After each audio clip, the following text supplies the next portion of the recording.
আজকাল আমাদের মামের দুজনই দিনকাল খুবই বোরিং যাচ্ছে। আমাদের দিনগুলোকে আমরা সুন্দর করে সেলিব্রেট করার জন্য নীলপদ্মর নতুন একটা খেলনা নামিয়ে দিয়েছে এবং বৃষ্টি দেখে আমি গিয়েছি খিচুড়ি রান্না করতে, কিন্তু রান্না শেষ করতে করতে দেখি যে বৃষ্টি চলে গিয়েছে। সেই সাথে রাতে আমার বাগানে খুব সুন্দর একটা ফুলও পেয়েছি। সব কিছু নিয়েই থাকছে আজকের ভিডিও। আসসালামু আলাইকুম, কেমন আছেন সবাই? আশা করছি সবাই ভালো আছেন। আমরাও আলহামদুলিল্লাহ অনেক বেশি ভালো আছি। তবে আমার এবং নীলপদ্মর বিগত অনেক দিন ধরে মন মেজাজ খুবই খারাপ যাচ্ছে। আমাদের দিনগুলো খুব ভালো যাচ্ছে না, যার কারণে হচ্ছে আমরা আর রেগুলার কোনো ব্লগ আপনাদের সাথে আপলোড করতে পারছি না।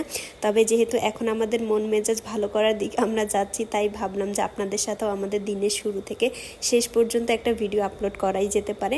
আজকের দিনের শুরুটা হচ্ছে এইভাবে যে নীলপদ্ম যেহেতু অনেক বোর ফিল করতেছে বাসায়, আর ওর বাবাও তেমন একটা ছুটি পাচ্ছে না, তাই আমরা বাইরে যেতে পারতেছিলাম না, যার কারণে আমি নীলপদ্মকে ওর একটা টেন্ট হাউস খেলনা যেটা ওকে নামিয়ে দিয়েছি। বার্থডেতে নীলপদ্ম অনেকগুলো গিফট পেয়েছে, তবে কিছু কিছু গিফট আছে যেগুলো ও অনেক ছোট ছিল, খেলতে পারতো না, এখন বুঝতে শিখেছে। তো তার মধ্যে হচ্ছে এই টেন্ট হাউস একটা। তো আমি ওকে এটা নামিয়ে দিই এবং বেশ অনেক সময় ধরে এটা খেলেছে। তারপর আমার বাসার অবস্থা দেখেন, পুরো বাসাতে হচ্ছে বল ছিটিয়ে রেখেছে এবং কাপড় চুপড় দিয়ে এভরিথিং দিয়ে পুরো বাসাটাকে এভাবে ময়লা করে রেখেছে। এনার কাজ হচ্ছে আমি যখন দাঁড়িয়ে থাকি তখন ওনাকে কোলে নিতে হবে। নীলপদ্মর ইদানিং একটা অভ্যাস হয়েছে, আমরা যেটা করি না কেন নীলপদ্ম সেইটা জিনিসটা হচ্ছে কপি করে, মানে ও এটা করার চেষ্টা করে। তো আমি দেখলাম যে ও খেলনাটা দিয়ে হচ্ছে খেলতেছে, তার থেকেও বেশি হচ্ছে বাসাটা ময়লা করতেছে। তাই আমি ওকে বললাম যে এটা এখন তোমাকে নামিয়ে দেওয়া যাবে না, এটাকে উঠাই, তারপর আম্মু দেন হচ্ছে বাসাটাকে ফুল গুছাই নিই, এরপর হচ্ছে তোমার সাথে আবার এটা নামাই দিবে। এবং উনি যেই দেখছে আমার ক্যামেরা অন, তখনই হচ্ছে উনি মোবাইলের উপরে অ্যাটাক করেছে। আমি যদি এখনো পর্যন্ত নীলপদ্মকে মোবাইল দেখতে দেই না, তবে চেষ্টা রাখবো যাতে এইভাবে ওর দিনটা যায়। তো আমি খুব সুন্দর করে আমার পুরো বাসাটাকে নিট অ্যান্ড ক্লিন করে ফেলেছি, বিছানাটাকেও গুছাই রাখছি।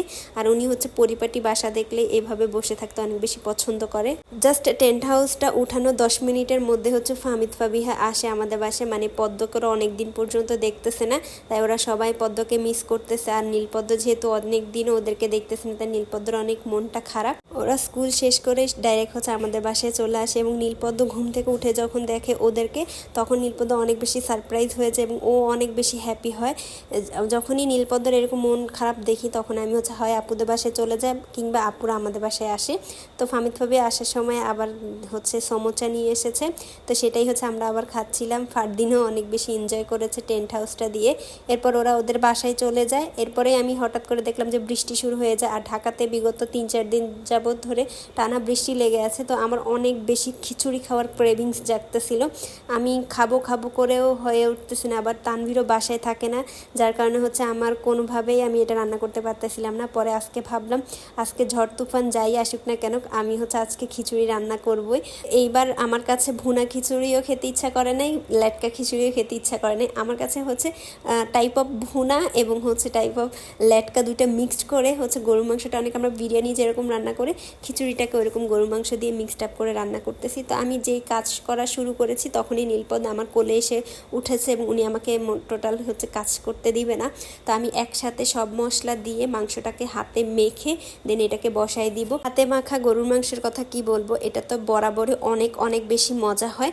আমি ফুল রেসিপিটা দিলাম না, বেশ অনেক দিন যাবতীয় হচ্ছে এই রেসিপিটা দেওয়া হয়ে যায়, যার কারণে ফুল রেসিপিটা আমি আর শেয়ার করি নাই।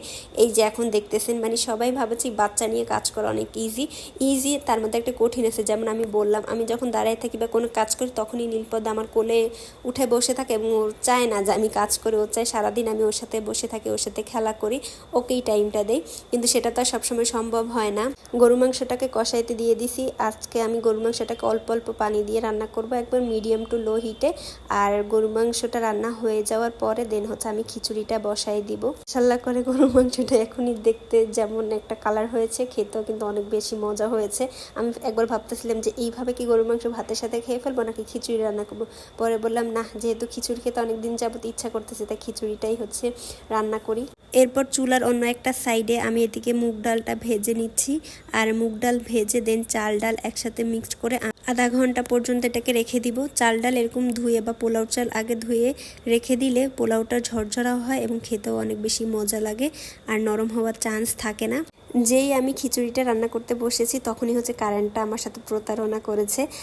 হচ্ছে কারেন্ট চলে গিয়েছে, যার কারণে আমি ভিডিও ক্লিপ রাখতে পারিনি। আমি হচ্ছে খিচুড়িটা অলমোস্ট যখন হয়ে আসে তখনই হচ্ছে আমার কারেন্টটা আসে। এর মধ্যে হচ্ছে আমি আবার যখন গরুর মাংসটা খিচুড়ির মধ্যে অ্যাড করি তখন আমি আবার মোবাইলের ক্যামেরা অন করতেই ভুলে গিয়েছি। মানে আজকে সব হজবরল হয়ে গিয়েছে। তবে নেক্সট টাইম আমি চেষ্টা করব যে আমি ফুল রেসিপিটা এভাবে শেয়ার করার। আর সত্যি কথা বলতে সবাই আজকের খিচুড়িটা অনেক বেশি পছন্দ করেছে এবং সবাই বলেছে এটা নাকি অনেক মজা হয়েছে। আর আমিও আজকে অনেক মন দিয়ে রান্না করেছি। এদিকে তো খিচুড়িটাকে দমে বসায় দিছি, অন্য সাইডে পটল এবং বেগুন আমি সুন্দর করে ধুয়ে পরিষ্কার করে নিয়েছি। এর মধ্যে লবণ, হলুদ এবং হালকা একটু লাল মরিচের গুঁড়া দিয়ে এখন এটাকে আমি ভেজে নিচ্ছি। এখন আজকে আমাদের মেনু হচ্ছে সালাদ, পটল ভাজা, বেগুন ভাজা এবং হচ্ছে গরুর মাংসের খিচুড়ি রান্না করতে করতে এসে দেখি যে বৃষ্টি চলে গিয়েছে। ভেবেছিলাম যে বৃষ্টি বাহিরে হবে আর আমি বসে বসে খিচুড়িটাকে এনজয় করব, কিন্তু খিচুড়ি খেয়েছি তবে বৃষ্টিটা উপভোগ করতে পারিনি। যাই হোক, জীবনে সব কিছু একসাথে পেতে হয় না, মাঝে মাঝে হচ্ছে কোনো কিছু একটা স্যাক্রিফাইস করতে হয়। আর এদিকে আমি খুব সুন্দর করে আমার প্লেটটাকে ডেকোরেশন করেছি এবং আপনাদের সবার জন্য হচ্ছে একটা সুন্দর ভিডিও ক্লিপ নিয়ে এসেছি। দীপ হচ্ছে রাজবাড়িতে গিয়েছে, ওদের এখানে হচ্ছে পদ্ম ফুলের একটা সুন্দর বাগান আছে। তো সেখান থেকে আমি দীপকে বলেছিলাম আমার জন্য পদ্ম ফুল এবং পদ্ম ফুলের বীজ নিয়ে আসতে। তো যেমন কথা তেমন কাজ, দীপ যখন বাড়িতে যায় তখন আমার জন্য পদ্ম ফুল নিয়ে আসে এবং পদ্ম ফুলগুলোকে পেয়ে আমি তো অনেক বেশি খুশি হয়েছি। তবে এখন নাকি পদ্ম ফুলের যে রুটটা হয় সেটা তোলার বয়স না বা সময় না। তো ও এখান থেকে হচ্ছে আমার জন্য বীজ নিয়ে এসেছে, আমি লাগাতে বসাই দিছি, দেখি কেমন হয়, এখান থেকে কি আদৌ কোনো গাছ পাই নাকি। তবে আমি অনেক ছবি তুলেছি এবং ভিডিও করেছি। আর ওকে অনেক অনেক ধন্যবাদ আমার জন্য এত সুন্দর পদ্ম ফুল নিয়ে আসার জন্যে। এরপর আমার বাগানে সব থেকে সুন্দর ফুল যেটা হচ্ছে নাইট কুইন। গত বছর নীলপদ্ম যখন হয় তখন নীলপদ্ম কিনে প্রথম আমি আমার বড় বোনের বাসা থেকে আমাদের বাসায় যখন আসি তখন আমার বাগানে এই সুন্দর একটা নাইট ফুল হয়েছে। এই বছর সুপারমুনের রাতের দিন হচ্ছে এই নাইট ফুলটা আমার বাগানে ফোটে এবং আমি খুব এক্সাইটেড এবং অনেক সময় নিয়ে আগ্রহ নিয়ে আমি বসে বসে দেখতেছিলাম যে এই ফুলটা কিভাবে ফুটতেছে এবং সম্পূর্ণ ফুলটা যখন ফুটে তখন আমার এত ভালো লেগেছে। আর নাইট কুইন ফুলটা যে এত সুন্দর, যখন আপনি সামনাসামনি দেখবেন তখন আপনি এই ফুলের সৌন্দর্যটা উপভোগ করতে পারবেন। প্রত্যেক বছরই হচ্ছে আমি এই ফুলটার জন্য অপেক্ষা করতে থাকি কখন এই ফুলটা ফুটবে।